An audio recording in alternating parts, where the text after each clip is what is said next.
Беларускія на тыдні вог у Польшы, саломяныя павыкі абярэгі, гліняныя кулоны, што пахнуць хлебам, і мушлі для сучасных русалак.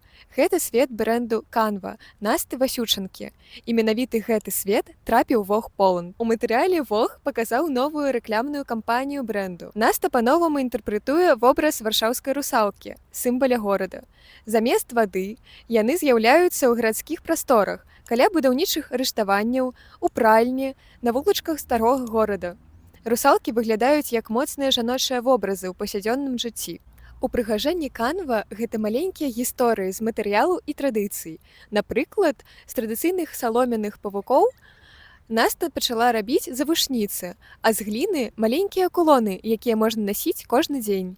Каралы, жэмчуг і бурштын дадаюць сучасны акцэнт. Брэнд Canva з'явіўся 7 гадоў таму ў Менску. Цяпер ужо 3 гады Наста жыве ў Варшаве, працягваючы развіваць свой брэнд і паказваць, як фальклор можа гучаць у сучасным кантэксце.